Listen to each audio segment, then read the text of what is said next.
Oh no, mate. I'm going to laugh my way through this. Unbelievable. Hello, I'm Tara Brabazon. I'm the Dean of Graduate Research at Flinders University, and welcome to vlog 131, research that agitates, transforms and challenges. And I have a very, very special guest with me this week. We were always going to do this vlog. We were. For 2 years. Yes. Andrew Patterson is with me today. Dr. Andrew Patterson is with me today. And he's positioned in this very interesting liminal moment that I did want to capture. His PhD is completed, obviously. The examination has occurred and everything's done and been fantastic. He's made all those corrections. It's brilliant. And he is about to graduate. And in this liminal time, I wanted to talk to him about many things, about the PhD itself, but also I wanted to challenge him a little bit today and summon those two words that are so important in Australian academic life, but also internationally. And those two words are impact and engagement. So at this point, where Andrew, I believe that's your thesis, isn't it, Andrew? It is. So it's not just like this tome, it is this bound document. But okay, there's a thesis. What happens now? How do we make that research dance and sing and transform and move? And that's really our task of the day.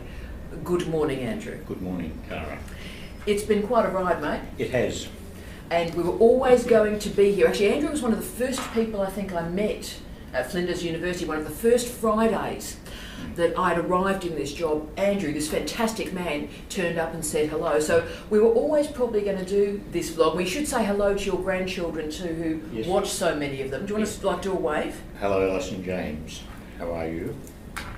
This is fantastic. So they've been sort of my companion as well, and they've Yes. done videos back to me to say hello, for which I'm very grateful. So, Andrew, you're a spectacular human on the planet, and congratulations on the PhD. Thank you. But let's now start with, if I can, what drew you to start a PhD in the first place, if you remember, at this juncture? I think during my long career in the justice system, there were a couple of occasions at least where I thought it was time to do some more postgrad study. Right. But there was always some kind of intervention, a bushfire or a change of job or something like that, that prevented that from happening. So when I came here in 2010 as a field ed coordinator in the Masters Social Work program, Yes.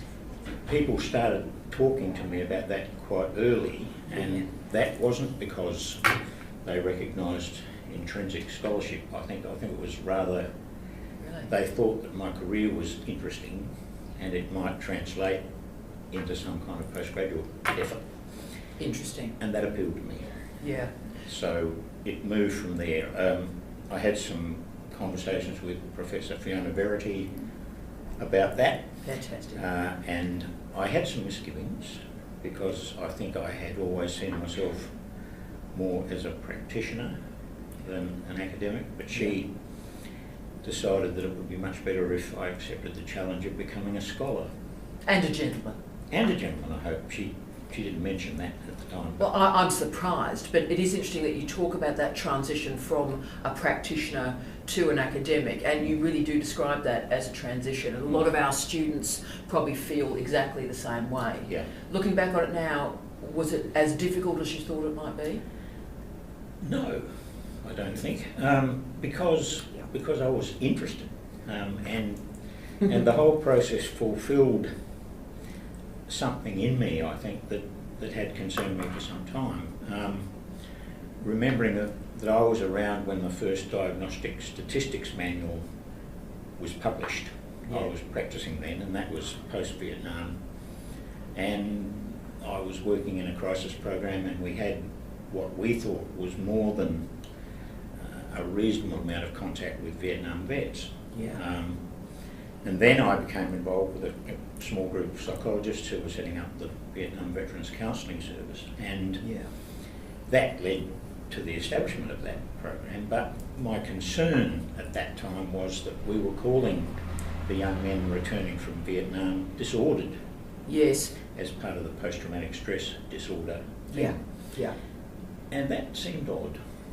Yes. And I'd never changed from feeling the oddness of that. I mean, the reactions, the responses, it seemed to me were quite normal in terms of what they must have experienced, especially the conscripts. And see, this is really powerful, and this demonstrates, you've heard a lot about Andrew already, and we're going to talk about the actual thesis itself in a second, but I would also say, Andrew, what made your thesis so powerful, what made your scholarship so powerful, is that politicised imperative. So it is interesting that, 20 seconds into his first question, he went to the Vietnam War.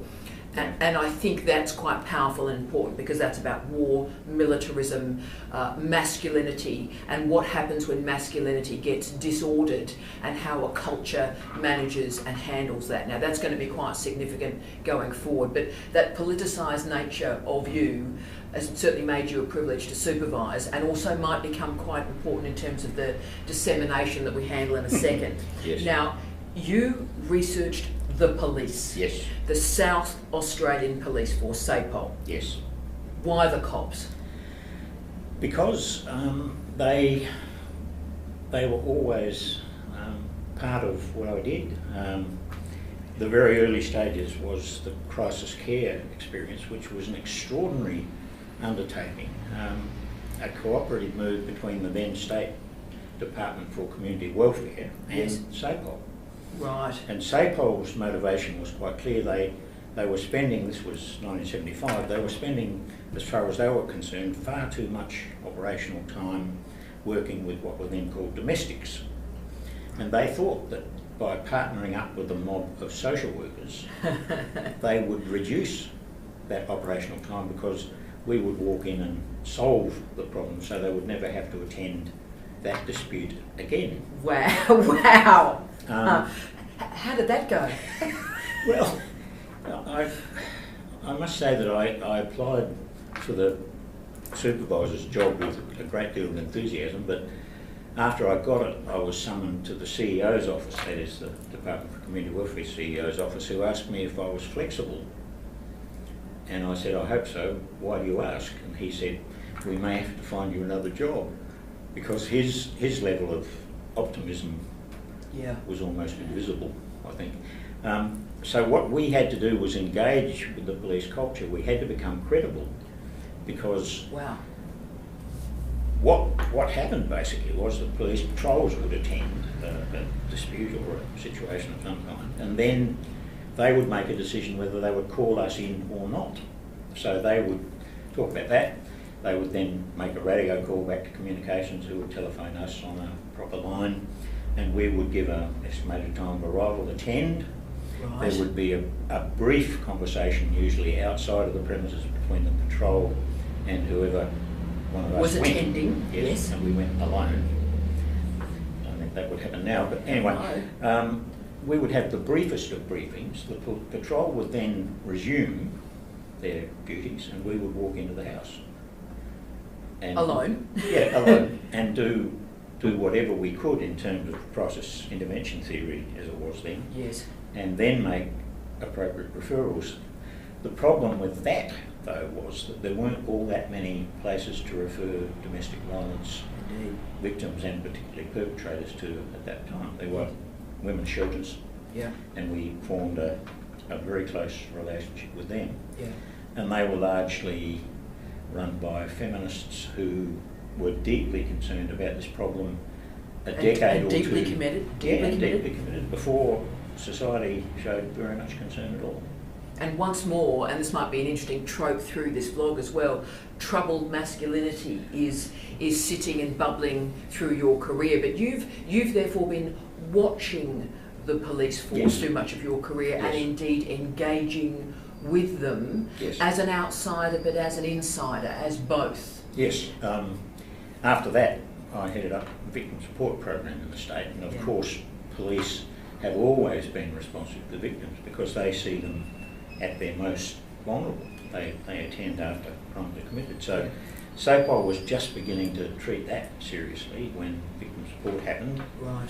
And I was privileged to work with a group of female police officers, mostly sergeants, who established the victim support programs at SAPOL now have. And also the domestic violence programs and activities that the SAPOL encourage and support. Yeah. And I think there was a time in South Australia where the state government lost its focus on domestic violence because it became primarily focused on child protection, as though there was no link. Yes. So that was that. Then the prison experience, the same thing. I mean, if you're running a prison in Murray Bridge, you become very good friends with the local police because occasionally you need them. You need them. Yeah. At relatively short notice. Yes. And it was fortunate that they weren't far away on occasion. Yeah. And I had a close working relationship with them. And the other thing that we often did was we charged prisoners for offences committed within the prison, and the police, CIB, usually were involved in that. After that, the consultancy that I set up was around crime prevention, because I thought that preventing crime was quite a good idea at this stage. Yes. And so I worked with police intelligence police at that stage, because that was when intelligence-led policing, as it's called, was starting to develop. Fascinating. So there were always police.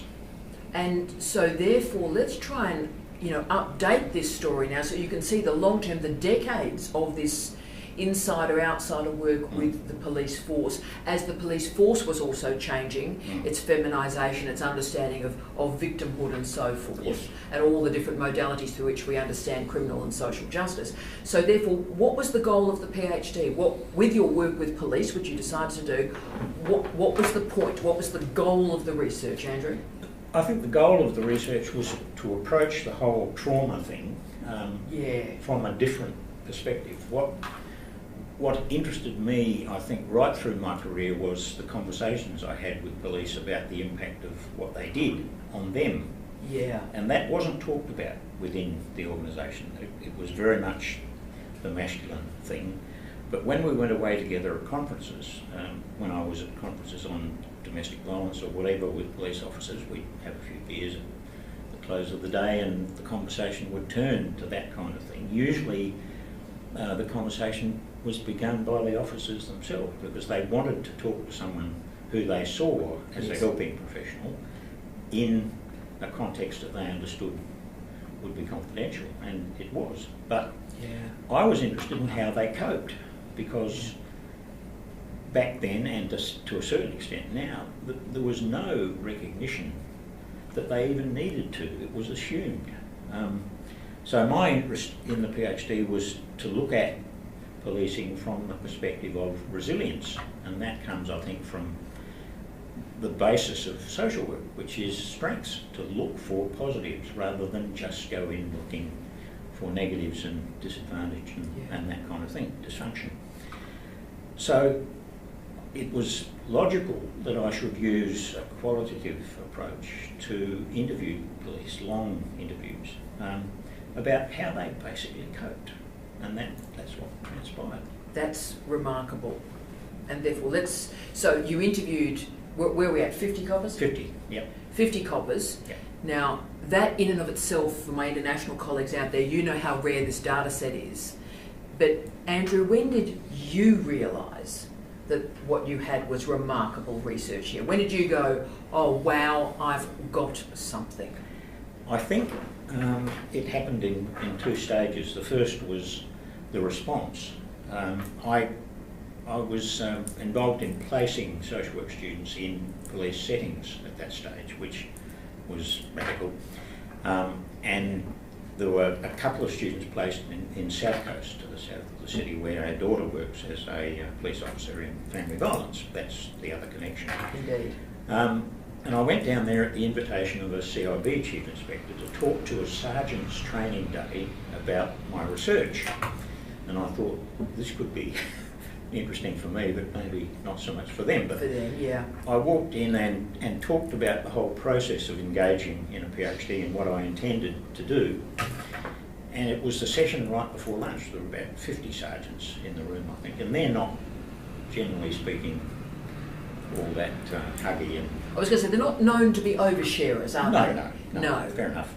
But they seemed during the presentation to be quite interested. And after I finished, they thanked me politely, and lunch was being prepared at the back of the room, and suddenly I was surrounded by police sergeants holding out business cards saying, I want to be in this, I want to be involved in this. My God. Talk to me. So Yeah. that was encouraging. The second phase of the same experience, I think, was the first and second interviews, where I reckon by about 15 minutes into the interviews, when the coppers were in full song, I realised that this was something they didn't talk about, they hadn't talked about. And many of them said to me at the end of the conversation two things. First is, I've never had a conversation like this before. And the second was, it's been therapeutic in some way. Wow. Wow. So I wasn't trying to be a No. therapist. I was pretty clear that that wasn't my role. But that's what happened. And as the thing gathered momentum, people, our coppers wanting to be interviewed, just self-referred. For example, I interviewed a 15-year veteran of Star Group, the Special Task and Rescue Group, which is the pointy end of policing. Yeah. And I interviewed him, I remember, in his home, and his wife kind of hovered while we were talking at the kitchen table, and a couple of times sat down and made a contribution. But at the end of that, he sent me an email and said, that was fantastic, that was really important. I'd like to talk to a couple of my mates, my colleagues, and within 24 hours, 3 or 4 of his colleagues in Star Group had made contact with me, and I interviewed them as well.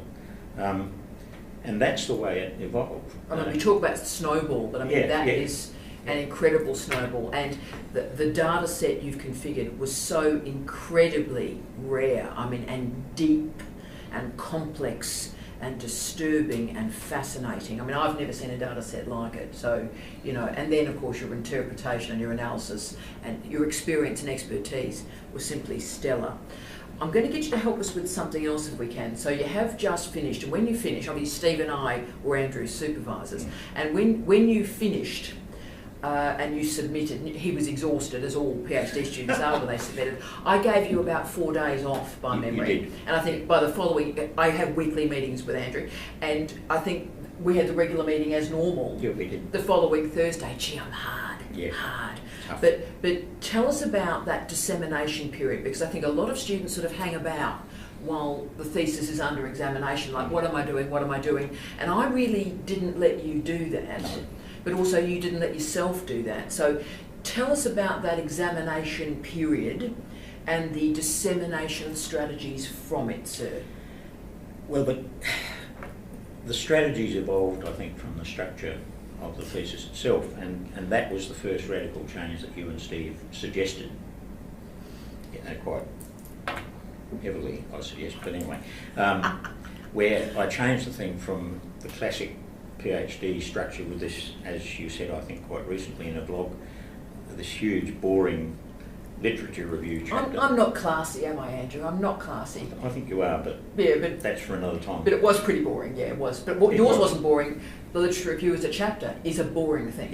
Yeah. Anyway, so what we did was we structured all of that into the chapters. The chapters were then thematic, and that meant that at the end of the thesis, when it was finally edited and sent away, I had all these chapters which were complete stories in themselves. So the chapter on the feminisation of policing had the literature, it had the interviews, it had the discussion. The analysis, the edgy argument. All that stuff, yeah. And so when you started suggesting that I submit for journal articles, the first one I sent off, I got a response in about 10 minutes saying this is really interesting. Off we go. So that's kept on happening. Yeah. And basically all I've had to do is get rid of some of the footnotes which refer to other chapters, which would be unwise, yes, if they're not there. And then basically add a bibliography at the end. And the thing sits, it's ready, it's off pop, abstract, keywords, all that. Abstract keywords, send it off. Yes. And we sort of did that week after week. You did. After week after week. Here's sleep, here's our understanding of death, here's the feminisation one was just, because I said to Andrew, and I think this was useful too, what's your favourite of all those chapters? What do you think is the easiest to put into a journal article, and it was clearly feminisation, women and policing, Yes. and in out, shake it all about. 2 days later, that was to a journal, and we just kept doing the easiest, and of course they were all pretty easy because they were thematic. Yes. But did that help the time pass through examination too? Yes, it did. I must say that I think my professional training jumped in again then, because over the years, in terms of relationship with clients and management of the big organisations that I was involved in, I'd learnt not to worry about things I couldn't control. So I basically didn't. There was a level of apprehension because I possibly in the early stages would have preferred to have been examined by kind of kin, social workers and those sort of people. But my very rough understanding was that the examiners might well be criminologists. Two of the most famous, internationally respected criminologists on this planet, yes. Yes, and so I had some misgivings about about how sympathetic they would feel to this social worker who obviously liked working with coppers. I did make it clear in some part of the thesis that I knew from day one that I would never become one because of my inability to be quiet when I was concerned about things, and probably that would have led to a disagreement with a senior officer quite early in my career. Which I think the criminologists respected a great deal. Yes, I think they did, but no, I wasn't concerned about that. I knew it was going to happen, and when it finally did, that was the moment of profound relief, and that was surprising, as you may recall. I certainly do. I'm not getting teary now because I told him in my office, the exam results had come and had been signed off by my boss, the Deputy Vice-Chancellor of Research. My poor students have to be signed off by Rob, obviously. And we just got the notification that he had just before his meeting. So I hurtled down the stairs and you and I sat across each other on my desk and I said, "You've got it, you're through." And you got emotional. I did. I got emotional because it meant so much. But again, you were examined by the best in the world. This wasn't dialer mate. No. This was the best scholars in the world who gave you a good go. They gave you a good go and they respected this research. So that was remarkable. So we've got a lot of articles out already. We've got a lot sitting there. We've got a lot that are coming out in the next couple of months. It's remarkable. But therefore, now that you're Dr. Andrew, what are the dissemination plans now? So what are we going to do now between, say, now and Christmas? Okay. The Police Association of South Australia, PASA, the police union, Yes. were supportive of this from day one. Yes. It is on the record and in the thesis that SAPOL itself, through their research and survey coordinating committee, didn't see the need for the research. Yes. And so I'd spoken to PASA before that because I think I had an expectation that might happen. Yes. Police Association put out all the dissemination stuff. Fiona Verity's letter inviting people to participate appeared in the Police Journal, which is a glossy professional magazine. I was able to use the Police Association officers to interview, which was fantastic. I reckon at 2 or 3 moments during the research, they made announcements in the magazine about how things were going. To kick off the next stage. Yep. So that has all happened, and I know that without them and without the good graces of the ethics committee here at Flinders, who had to make a quick decision when they realised SAPOL wasn't on board, but accepted PASA. Excellent. When all that happened, then the final question remains, what will PASA, through its excellent head, think about the recommendations that I make? Yes. And the observations that their colleagues have made throughout the thesis. Now, Yes. I have no idea No. what the outcome will be, and in a way, I think I'm not overwhelmingly optimistic or anything else about it. I'm due to sit down with the president of the police union in, I think, 5 or 6 weeks' time. Yes. Typically unhurried, and we'll have a discussion then. My preference would be to set up a working group of police, retired operational, and come up with their version of what my recommendation might become to see what happens with them.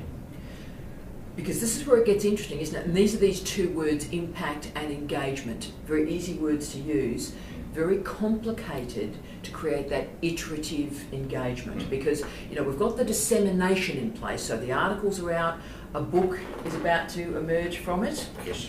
So we've got a book, we've got a series of articles, and then the next article, so we've done the academic dissemination, cool, rock and roll, that's fantastic. What does impact and engagement look like here? And it would be using the articles, which we've chosen open access, open source to do that, yes, so that you can send links to people. But then it's much more engagement, isn't it? Here are the recommendations, dealing with the police association. You know, is there consultancy work for you here? And I think there certainly is. You're already working with some journalism and some professional organisations. What else could that, I mean, you got into your professional life is punctuated by social justice and making a difference. Your whole career has been about making a difference, and what a career it has been, of which this is the capstone moment. So what else can we do at Flinders University? What can you and I do as a hood to go beyond that dissemination and get that iterative impact and engagement in place for you and for this research? Making that PhD move, Andrew. I'm not completely sure, but I know the power of the university. I understand that because one of the suggestions that the SAPOL Research and Survey Coordinating Committee made was that even if they did approve the research, they needed to have editorial control of the final product, and the university couldn't have been clearer about their response to that. And makes you proud to work here, really. It does. It does. I am. So I think if the university makes it clear that they're behind this process, which you clearly are, and that is transmitted to the police association and maybe indirectly to people in SAPOL itself, even up to and including the commissioner, that I think will have a profound effect, because police organisations have much closer connections these days to tertiary study than they did. Policing has transformed. Yes. Police work has transformed. Yes, and basically if you want to be commissioned in a Western police organisation these days, you need to study. You do. You need to have a tertiary qualification of some kind. One of my recommendations, for example, is that SAPOL do something about management training, because basically the heart of management in police organisations is command and control, and that isn't effective anymore. It doesn't work in terms of the recruits that are now coming into policing and the people who are already there. And the sergeants, I think, were so keen on what I was doing because they're caught in the middle. Yeah. They're caught between this new generation of coppers who come to police academies older and qualified in ways that previously wasn't the case, and in different genders. I think our daughter's graduation course in 2001 was just over 50% women. There it is. And the average age was a tad, I think, over 30. So, and that's transformative of policing. Yeah. And when I used to go down to the academy in the 70s to talk about domestic violence with the recruits, you'd walk into the room, they'd all be young blokes. 22-year-old blokes. Over 6 foot tall. Yeah. With a couple of cowering women who wondering about their career choice, sitting in the corner. Now, that's all changed. So I think if we can engage with SAPOL at that level and in that way, if it was a cooperative kind of thing, even if in some ways Flinders became directly involved, just imagine a relationship between Flinders University and the Police Academy. Which would be remarkable and important in terms of criminology. Criminology is transforming radically around the world at the moment. The classical criminology models have gone. We're really dealing with some ultra-realist criminology at the moment with respect to my colleagues in Northumbria and Teesside. You know, ultra-realist criminology is really where we are going. And Australia has been quite silent in this area, and this is a powerful moment, I think, with your incredible expertise, what you've discovered here, and your recommendations, particularly the importance of sergeants, I think was what, I got so much out of your research, but considering organisationally the sergeant as the colon, the semicolon, yes, or the colon, yes, the point of the sentence that's in balance, and the role of the sergeants in disseminating and managing post-traumatic growth rather than post-traumatic disorder. And also, you know, in the dissemination we're doing, we do have a pretty clear plan. You know, obviously we're doing this vlog, but we're doing a series of videos for you to disseminate on your own purposes and functions, and also podcasts as well, and all sorts of different modalities of writing. So we're putting a lot of material out there that you can use and reuse in different forms. So I think that's important too. Yep. What I will do as well, I think, is send a personal email to each of the individual police that I interviewed. Yes.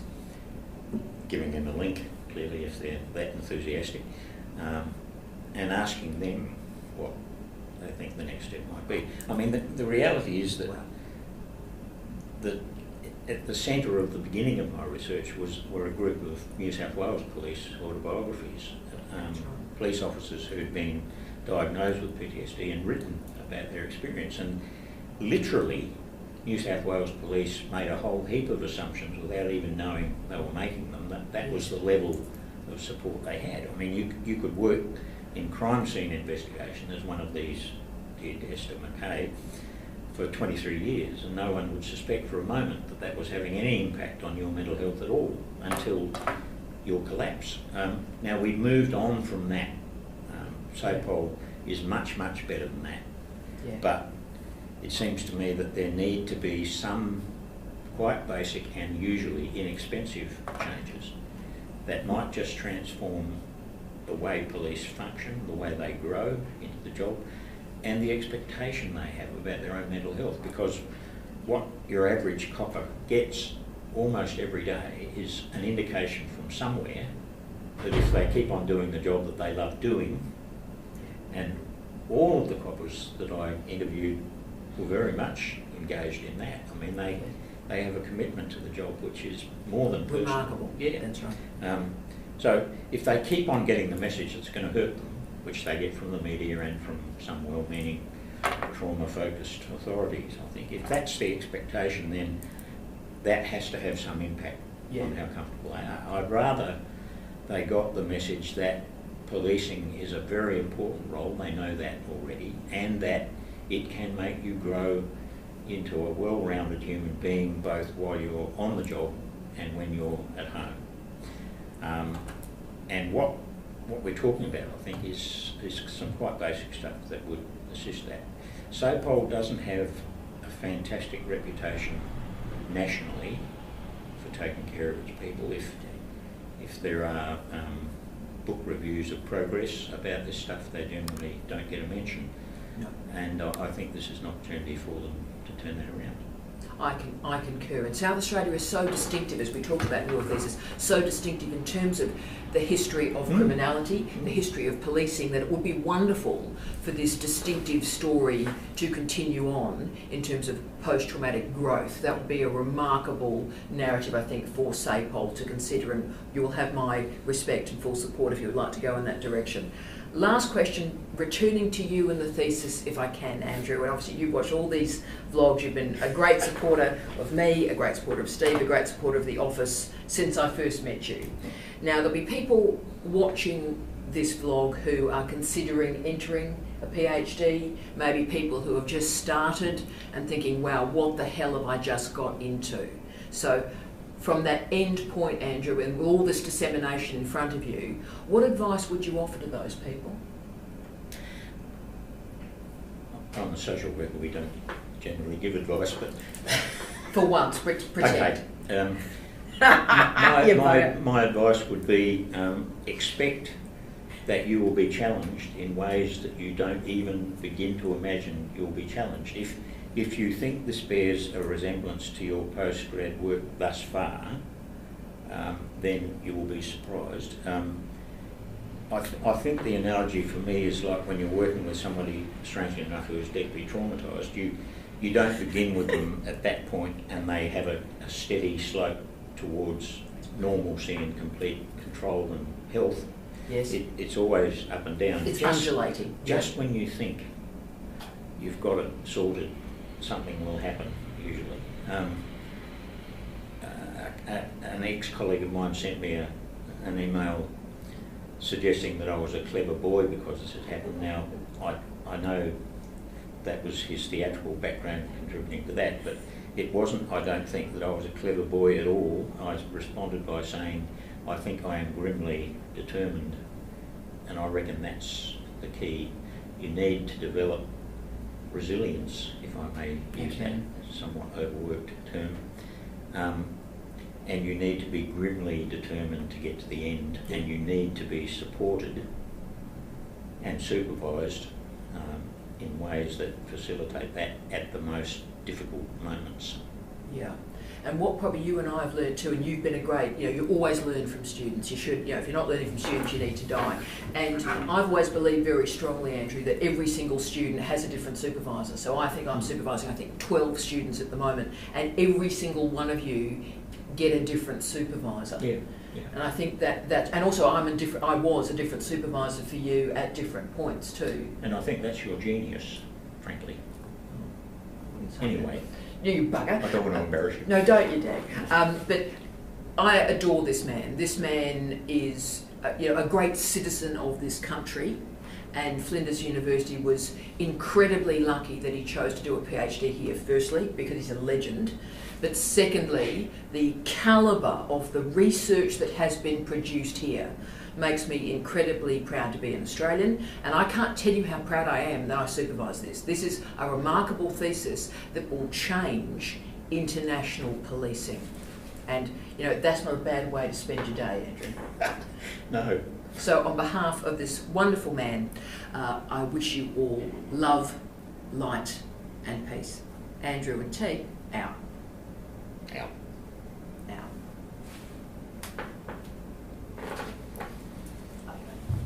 Thanks, mate. Thank you.